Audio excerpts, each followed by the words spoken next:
Hello everyone, so this is Edmond, Amindaros Channel, at sa video ito ay pag-uusapan natin at i-guide ko kayo on how to update your Maya account as BSP compliance regulations. So naka-receive ako ng notifications ni Maya na kailangan natin i-update yung ating account as Bangko Sentral ng Pilipinas compliance regulations. Kaya kung naka-receive ka din ng ganitong notifications, then i-guide kita kung paano i-update yung Maya account. Kaya stay tuned ka lang at start na natin.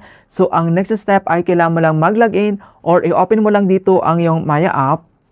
At once nakapag-login ka na, ganito kaagad yung makikita mo. So please update your account in compliance with Bangko Sentral ng Pilipinas regulations. Please update your account to continue using these features. So nandito naman yung naka-indicate mga features na nakalagay dito. And then kailangan mo lang itap dito yung update now. Then, dito na tayo sa update your Maya account. So, keeping your info up to date help us protect your profile better.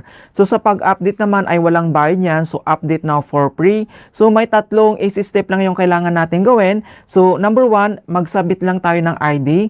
Number 2, record a video selfie and then enter your informations. So dito naman sa mga IDs natin na pwede natin gamitin, so kapag clinic mo yan, accepted ID, so recommended primary IDs, yung Philippine National ID natin, yung driver's license, UMID ID, passport, postal ID, PRC ID, SSS ID, and then yung foreign passport. So dito naman sa primary IDs, pwede rin mong gamitin yung school ID, and then yung secondary IDs naman, pwede mong gamitin yung PhilHealth ID, and then yung TIN ID na laminated. Alright, so ang next step kapag okay na, and then kailangan mo lang itap dito yung update now. And dito na tayo sa in the next step na verify your account. So dito naman may dalawang option dito sa pag-verify ng account mo. So kung gagamitin mo dito yung name and then birthday or gagamitin mo dito yung national ID number mo. Okay, so nandito naman. So dito naman sa ating name and birthday, so makita mo naman dito yung details na first name, middle name, last name, yung birth date natin.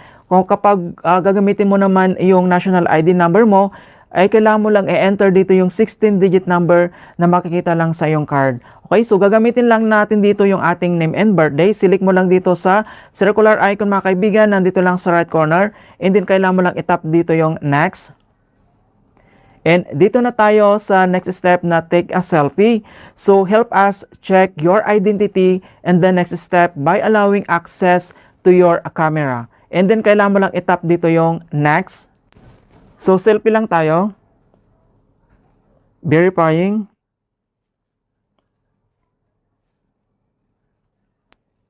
Ayan, so napakabilis lang talaga mag-verify.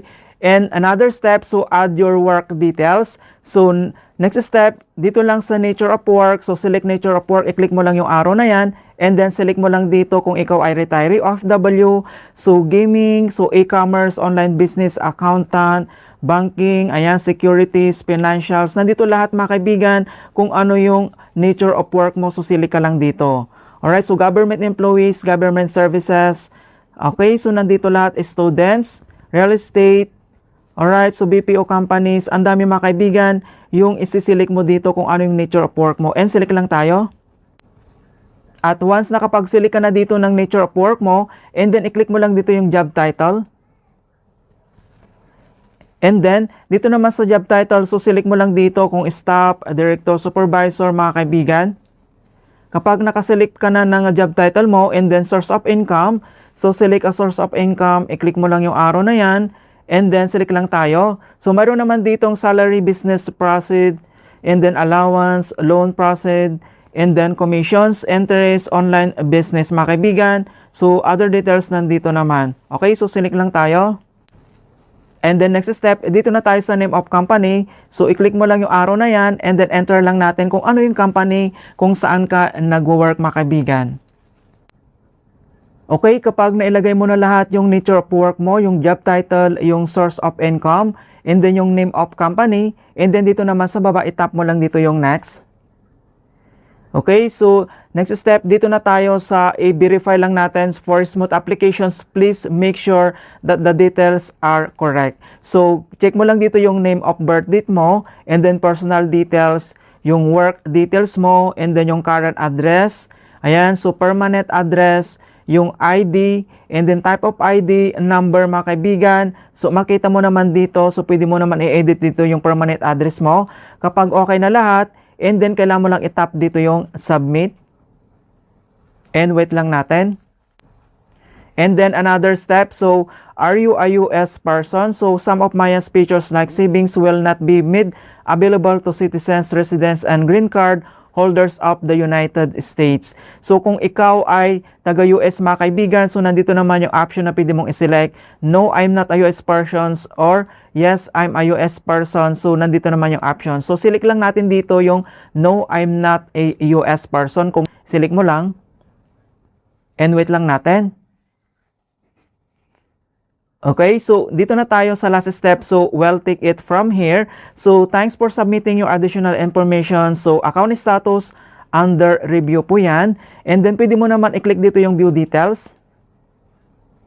Ayan, so under reviewing yung account natin. So kailangan lang natin hintayin nito within 24 hours mga kaibigan.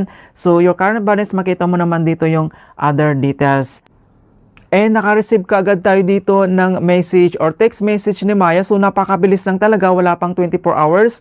So ito yung message na na-receive natin dito na success, congrats completing your Maya account. And then double check lang natin dito sa ating Maya app. So click mo lang dito yung ating username. Ayan, so makita mo naman dito na na-update na yung details natin dito mga kaibigan. Alright, so ganoon lang po kasimple kung paano tayo mag-update ng ating account dito lang sa ating Maya app. In hope na nakapagbigay ako ng konting kalaman at guide tungkol sa Maya app tutorials. Thank you guys and see you in my next tutorials.